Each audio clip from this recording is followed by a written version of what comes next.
Outside liability is equal to assets minus dash.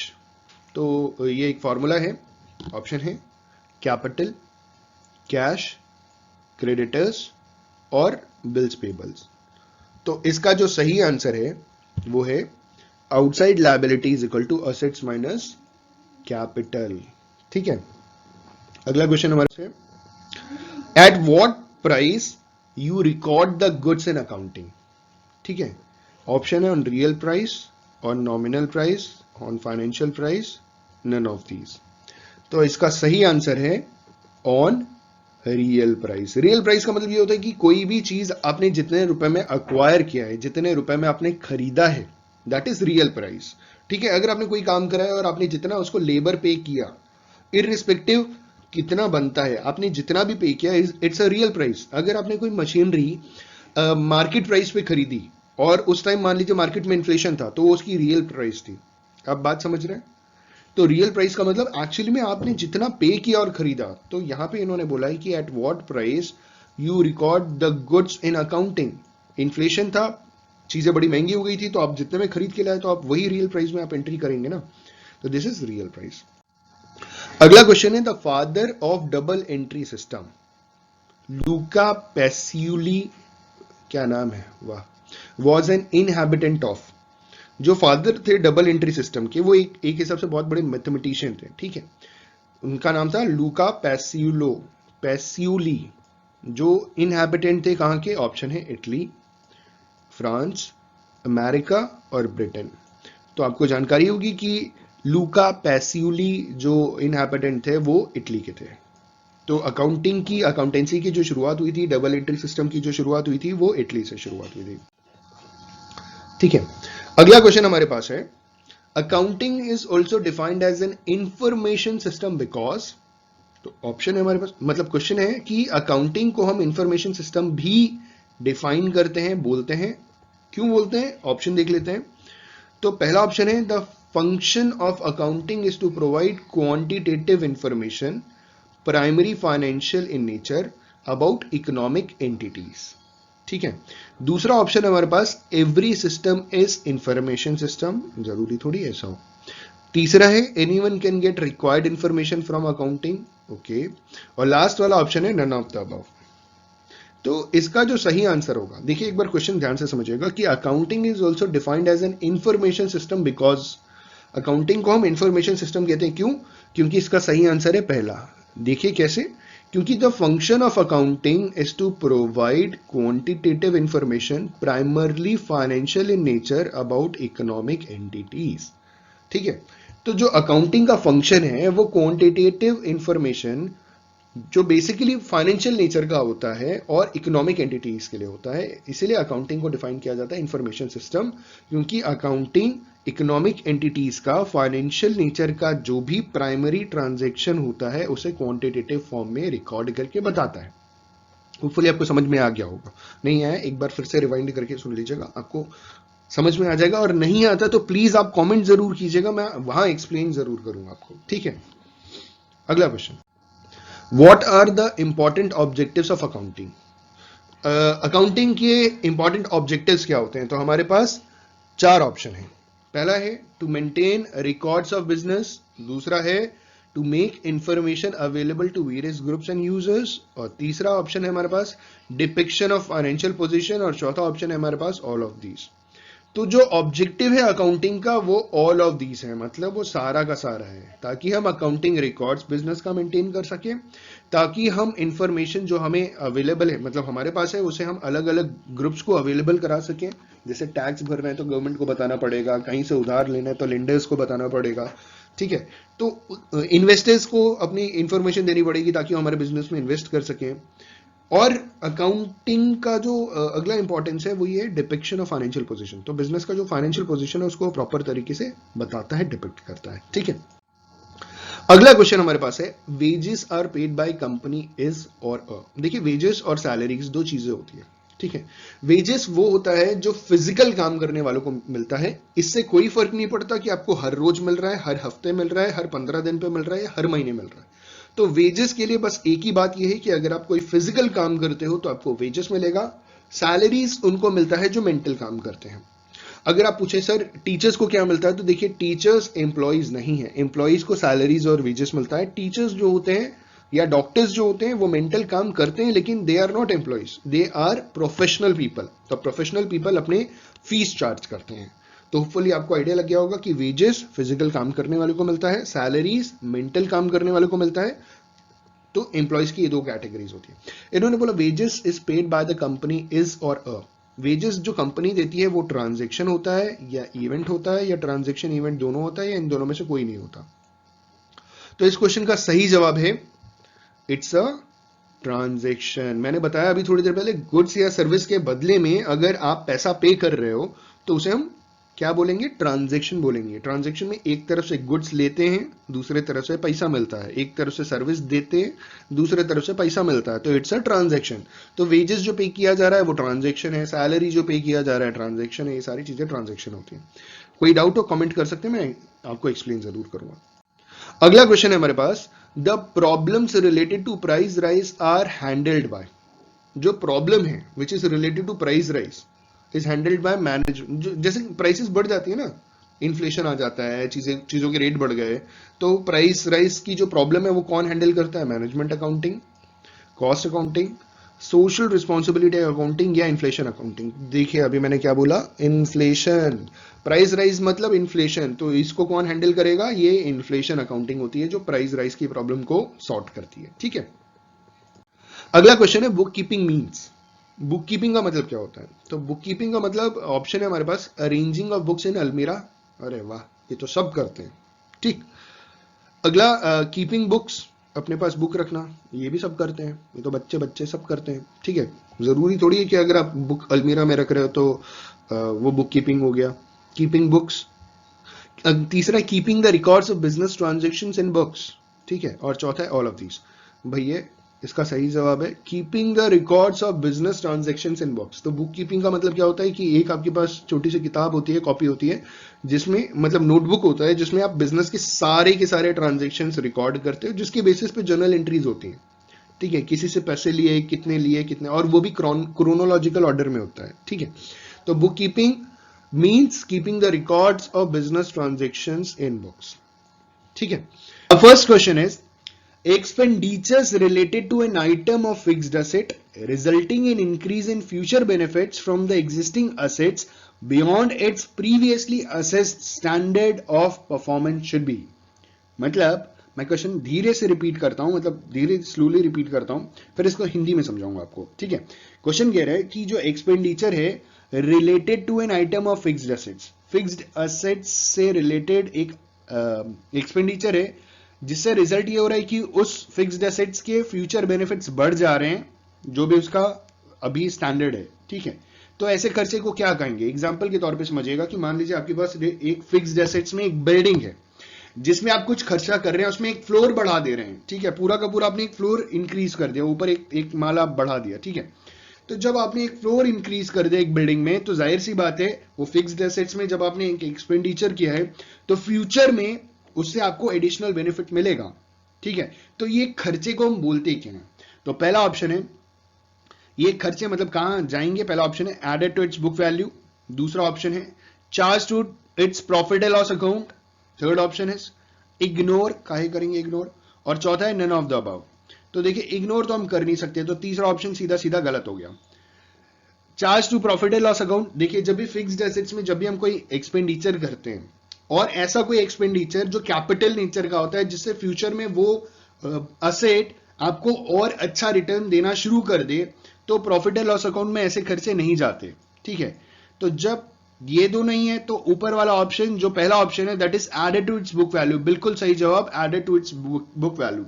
इस question का सही आंसर होगा कि उस असेट के बुक वैल्यू में हम ऐसे खर्चे उसके साथ ऐड कर देते हैं। ठीक है, तो आपके पास बिल्डिंग थी, आपने उसमें एक फ्लोर बढ़ा दिया, जो भी खर्चा हुआ वो आपने उस असेट के बुक वैल्यू में इंक्रीज कर दिया, क्योंकि आपने उस खर्चे को कैपिटल नेचर के खर्चे को किया है ताकि फ्यूचर में आपको उससे एडिशनल बेनिफिट मिले। ठीक है, अगला क्वेश्चन है हमारे पास, the resources of accounting entity are called. जो अकाउंटिंग एंटिटी है उसके रिसोर्सेज को क्या कहते हैं, पहला ऑप्शन असेट्स, दूसरा ऑप्शन करंट असेट्स, तीसरा ऑप्शन डेटर्स, और चौथा ऑप्शन कैश ओनली। इस क्वेश्चन का सही आंसर होगा असेट्स। जो भी अकाउंटिंग एंटिटी है उसके रिसोर्सेज को हम क्या कंसीडर करते हैं, असेट्स कहते हैं। ठीक है, उसमें फिक्स्ड एसेट्स भी आते हैं, करंट एसेट्स भी आते हैं, इसलिए हम सिर्फ करंट एसेट्स को नहीं मानेंगे। तो जब फिक्स्ड और करंट एसेट्स में कैश आता है, आप जानते हैं। डेटर्स, डेटर्स पैसा मिले नहीं मिले वो हमारे एसेट्स, अच्छा ठीक है, डेटर्स भी तो हमारे एसेट्स ही होते हैं एक हिसाब से, देगा पैसा। ठीक है, करंट एसेट्स भी हमारे एसेट्स की कैटेगरी में आता है, कैश भी हमारे एसेट्स की कैटेगरी में आता है, तो इस क्वेश्चन का सही आंसर होगा एसेट्स। ठीक है, अगला question, if the cost of a car is 2 lakh rupees and its market value is 1 lakh rupees, what should be the value of car at realization. एक कार है जिसकी कॉस्ट आपने जब खरीदी थी 2 लाख रुपीज थी, ठीक है, और उसकी अभी मार्केट वैल्यू 1 लाख रुपीज है, तो उसकी रियलाइजेशन वैल्यू क्या होगी। कितना सिंपल क्वेश्चन है। तो जो मार्केट वैल्यू है वही उसकी रियलाइजेशन वैल्यू होगी। तो correct answer is 1 lakh. 2 lakh हो नहीं सकती क्योंकि आपने जब कार खरीदी तो ढेर सारा डिप्रिसिएशन लगा होगा, बहुत खर्चे हुए होंगे। 3 लाख कैसे हो जाएगा जब उसकी मार्केट प्राइस 2 लाख रुपए, और कार आपको मालूम है कार में डिप्रिसिएशन होता है। ये कोई फिक्स्ड एसेट्स है, बिल्कुल है, लेकिन लैंड नहीं है, लैंड में अप्रिसिएशन होता है, कार में डिप्रिसिएशन होता है, तो उसकी कीमत बढ़ेगी तो कभी नहीं। तो इसका सही आंसर होगा 1 लाख रुपीज। रीजन, जो उसकी मार्केट वैल्यू है वही उसकी रियलाइजेशन कॉस्ट होगी। ठीक है, अगला क्वेश्चन है हमारा, according to going concern concept a business is assured to have. Going concern concept के हिसाब से business is assured to have, business में क्या चीज की अश्योरिटी है। पहला ऑप्शन अ लिमिटेड लाइफ, दूसरा ऑप्शन एन इनडेफिनेट लाइफ, तीसरा option a very long life, और चौथा option an accounting year. Limited life going concern concept के हिसाब से लिमिटेड लाइफ नहीं होता, गोइंग कंसर्न कॉन्सेप्ट के हिसाब से इनडेफिनेट लाइफ होता है, मतलब उसकी लाइफ बहुत लंबी होती है। कोई ये सोच करके बिजनेस को फॉर्म नहीं करता कि 1 साल में बंद कर देंगे, 2 साल में बंद कर देंगे। अ वेरी लॉन्ग लाइफ हम नहीं कह सकते, एन इनडेफिनेट लाइफ हम बोलेंगे। ठीक है, एन अकाउंटिंग ईयर भी गलत है। एक ही साल आपने बिजनेस किया और बिजनेस बंद कर दिया, ये सोच के तो बिजनेस कोई शुरू नहीं करता। तो बिजनेस की क्या होगी, एन इनडेफिनेट लाइफ। ठीक है, अगला क्वेश्चन, गोइंग कंसर्न कॉन्सेप्ट का मतलब क्या होता है। तो गोइंग कंसर्न कॉन्सेप्ट का जो मतलब होता है उसके लिए 4 ऑप्शन है। पहला ऑप्शन है the life of business is limited to a fix period, बिल्कुल गलत। ठीक है, गोइंग कंसर्न कॉन्सेप्ट का मतलब यह होता है कि बिजनेस कीप ऑन गोइंग है, कंटिन्यूसली बढ़ता चला जाएगा, उसकी कोई लाइफ नहीं है। लाइफ नहीं है का मतलब बहुत लंबी लाइफ है, मतलब लाइफ नहीं है का मतलब मैं कह सकता हूं, इसके कहने का मतलब ये था कि इसकी लाइफ को हम टाइम पीरियड में मेजर नहीं कर सकते, ये कितना भी लंबा जा सकता है। ठीक है, तो हम ये कह रहे हैं कि गोइंग कंसर्न कॉन्सेप्ट का मतलब the life of the business is limited to a fix period, no. Second option is the life of the business is equal to the life period of proprietor, बिल्कुल नहीं। Proprietor अगर 100 साल जिएगा तो जरूरी नहीं business 100 साल चले। गोइंग कंसर्न कॉन्सेप्ट का मतलब ये होता है कि वो अनलिमिटेड पीरियड तक चलेगा। ठीक है, प्रोपराइटर, देखिए life of a proprietor, proprietor की खुद की लाइफ इज इनडेफिनेट, वो कभी भी मर सकता है।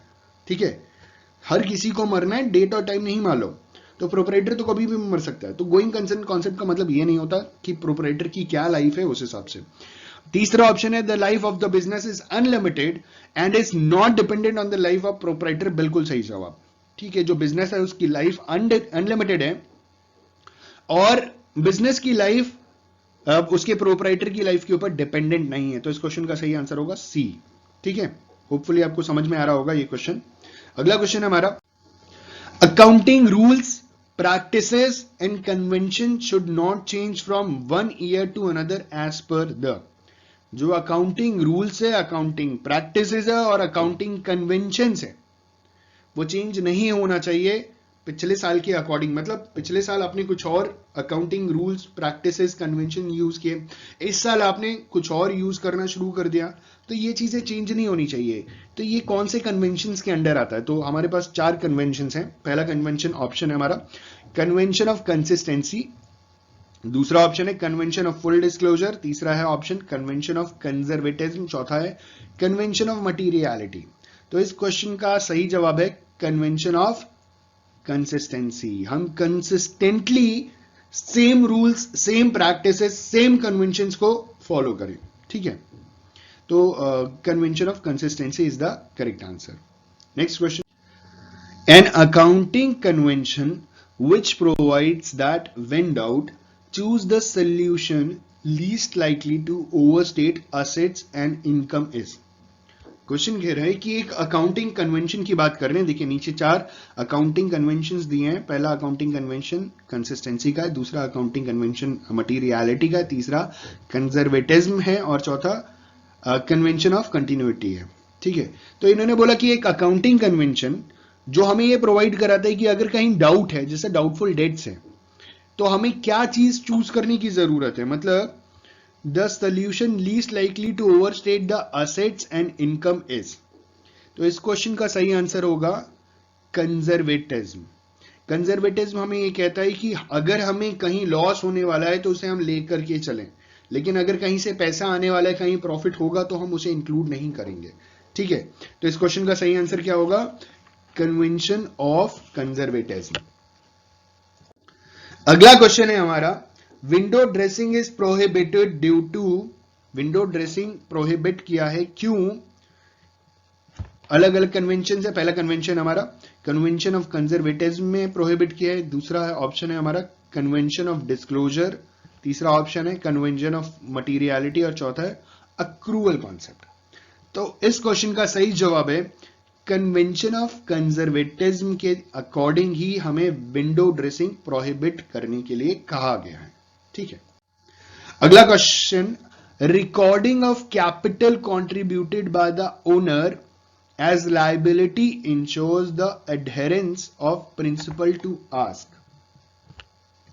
जो कैपिटल कंट्रीब्यूट करता है ओनर, वो लायबिलिटी बन जाती है फर्म की, बिजनेस की। तो ये कैसे, मतलब ये किस प्रिंसिपल के ऊपर होता है? ये डबल एंट्री प्रिंसिपल के ऊपर तो नहीं होता, गोइंग कंसर्न के ऊपर भी नहीं होता। डबल एंट्री का मतलब डेबिट और क्रेडिट, हर ट्रांजैक्शन के 2 इवेंट्स होते हैं, डेबिट भी होता है, क्रेडिट भी होता है, कुछ आता है तो कुछ जाता भी है, तो that is double entry principle. Going concern का मतलब, जैसे कि हम पढ़ते आ रहे हैं, अभी तक देखा कि गोइंग कंसर्न बिजनेस के ऊपर है कि बिजनेस लॉन्ग लास्टिंग है, उसका जो लाइफ पीरियड है वो अनलिमिटेड है। ठीक है, वो कभी खत्म नहीं हो सकता। ठीक, और सेपरेट एंटिटी, मटीरियलिटी भी गलत जवाब होगा। इस क्वेश्चन का सही आंसर होगा सेपरेट एंटिटी। सेपरेट एंटिटी का मतलब ये होता है कि बिजनेस और उसके मालिक अलग अलग एंटिटीज हैं। तो जब भी मालिक बिजनेस में कोई कैपिटल कंट्रीब्यूट करता है तो वो बिजनेस के लिए लायबिलिटी बन जाती है। ठीक है, समझ में आ गया। अगला क्वेश्चन, ओमिशन ऑफ पैसे and showing the round figure in financial statement is based on. देखिए, जब हम राउंड फिगर की बात करते हैं और पैसे को ओमिट कर देते हैं, आपको मालूम है ना, पैसा 50 पैसा 60 पैसा, ये हम राउंड फिगर में ले जाते हैं। ये किस ये किस कॉन्सेप्ट के ऊपर बेस्ड है? तो ऑप्शन है हमारे, पहला ऑप्शन है कंजर्वेटिज्म कॉन्सेप्ट, दूसरा ऑप्शन है कंसिस्टेंसी कॉन्सेप्ट, तीसरा है मटीरियलिटी कॉन्सेप्ट और चौथा है रियलाइजेशन कॉन्सेप्ट। तो इस क्वेश्चन का सही आंसर होगा मटीरियलिटी कॉन्सेप्ट। ये मटीरियलिटी कॉन्सेप्ट के बेसिस के ऊपर इसको लिया गया है कि जो भी पैसा होगा उसको हम ओमिट कर देंगे और राउंड फिगर लेकर के चलेंगे। ठीक है, अगला क्वेश्चन है, matching concept is based on the. जो मैचिंग कॉन्सेप्ट है वो किस चीज के ऊपर बेस्ड है? हमारे पास कुछ ऑप्शन में कॉन्सेप्ट है। पहला अक्रूवल कॉन्सेप्ट, दूसरा गोइंग कंसर्न कॉन्सेप्ट, तीसरा मनी मेजरमेंट कॉन्सेप्ट, चौथा अकाउंटिंग पीरियड कॉन्सेप्ट। तो ये जो मैचिंग कॉन्सेप्ट है वो accounting period concept, money measurement concept, going concern concept या अक्रूवल कॉन्सेप्ट? सही जवाब है अकाउंटिंग पीरियड कॉन्सेप्ट। अब मैचिंग कॉन्सेप्ट का मतलब क्या है? मैचिंग कॉन्सेप्ट को समझिएगा कि जो भी हमारे रेवेन्यूज और एक्सपेंडिचर है वो हम एक ही अकाउंटिंग पीरियड में उसे हम मैच कर रहे हैं। मतलब रेवेन्यू का मतलब जितने भी पैसा हमने जनरेट किया, ठीक है, और एक्सपेंडिचर का मतलब जो भी हमारे खर्चे हुए, तो जितना पैसा जनरेट किया उसी में से तो खर्चा करेंगे सेम अकाउंटिंग पीरियड में। ठीक है, तो matching concept is based on accounting period concept. ठीक है,